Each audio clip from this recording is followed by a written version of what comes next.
You're getting ready to buy your very first home, and it is one of the most exciting milestones you'll ever hit. But here's what a lot of first-time home buyers don't realize, that in the first 60 days of home ownerships can come with some surprises. And some of those surprises can be pretty expensive. So in this video, I'm sharing the 5 biggest lessons first-time home buyers learn after closing on their house. Plus, I'm adding a few bonus tips that can save you thousands of dollars. So if you're getting ready to buy your first home, let's talk about what some of the first-time buyers that I've talked to wish they knew and how you can avoid some of their mistakes. My goal in this video is to help prepare you for the hidden costs and responsibilities that no one's talking about. So let's go ahead and get started right now.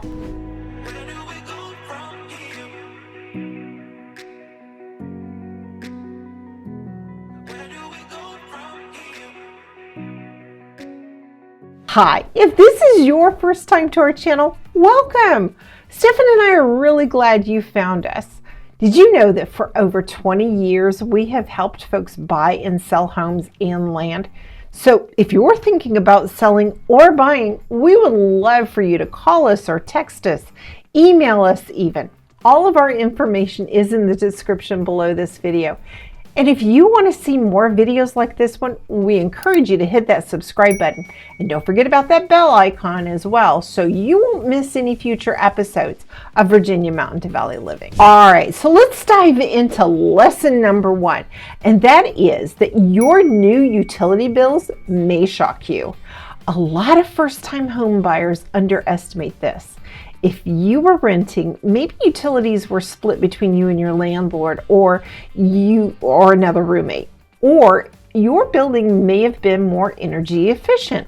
But once you buy a house, especially if it's an older one with big windows and high ceilings or outdated systems, you're going to quickly notice that it costs way more to heat and cool than the apartment that you used to have. I've seen buyers expect a $100 monthly electric bill, and instead they're socked with a $200 bill or more. And that can blow your budget real fast. So here is your pro tip number 1. When you're house hunting, ask for 12 months of past utility bills before you make an offer. That way you know what to expect. And once you move in, making small upgrades like sealing your drafty windows, adding some insulation, or installing a smart thermostat can cut your costs dramatically. So think about that one. Lesson number 2, I'm going to call the hidden costs of stuff. You know, you're going to need some things to get ready after you buy your house. So be ready to spend $1,000 to $2,000 in the first few months on stuff that you didn't even know you needed. First-time home buyers are sometimes surprised by what and by how many things they suddenly need. Things like garden hoses or extension cords, HVAC filters, new locks, batteries for smoke detectors, lawn equipment, even tools to hang shelves or to fix some small things around the house. So my pro tip, budget for these costs ahead of time. And don't feel like you're pressured to buy everything at once. Start with things like safety items and maintenance items, like those locks and filters and basic tools. Then add on the extras as you go, so that you're not socked with all of that cost all at once. Moving on to lesson number 3. So if you used to rent, get ready, because you're the landlord now. When the air conditioner stops working or the toilet clogs up and there's just no property manager to give you a call, it's all on you.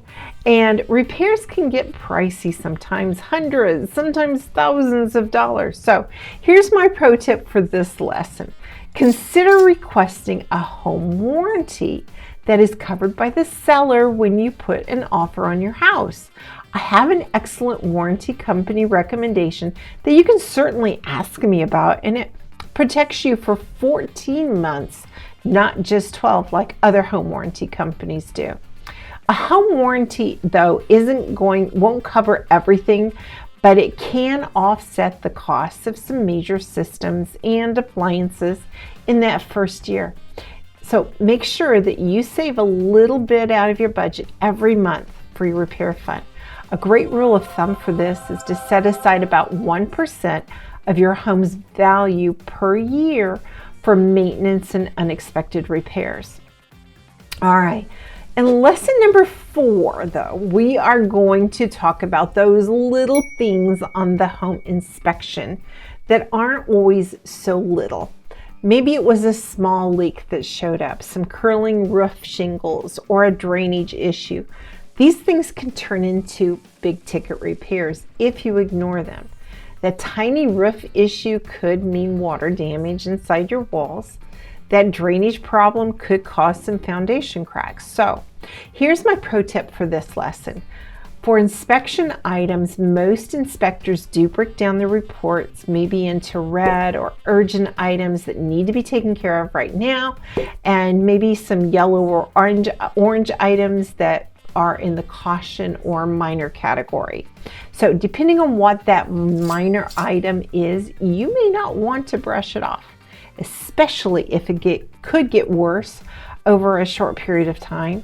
So discuss those items with your inspector, or you may want to call us in a second opinion from a licensed professional, such as a plumber or an HVAC person, a roofer, or an electrician.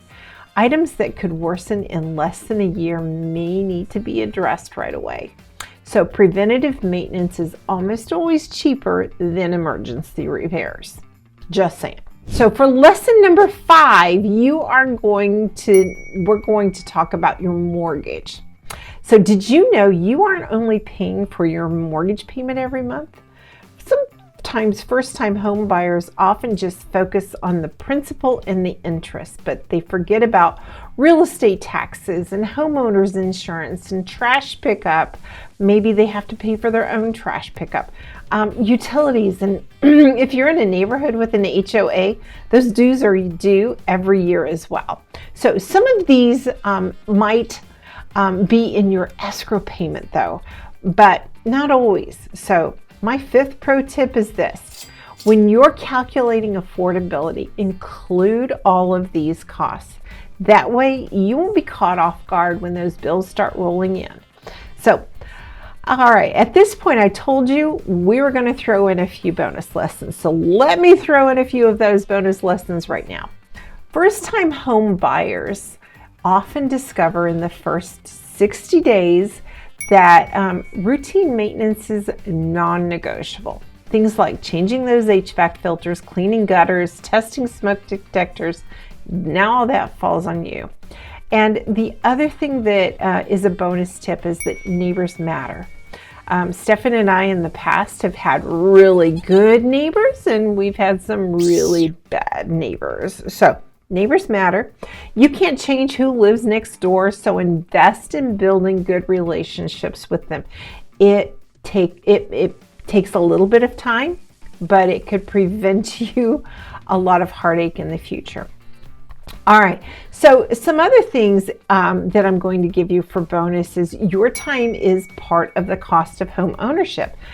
Yard work, repairs, and even scheduling service calls all take time. So owning a home isn't just a financial investment, it's a lifestyle adjustment.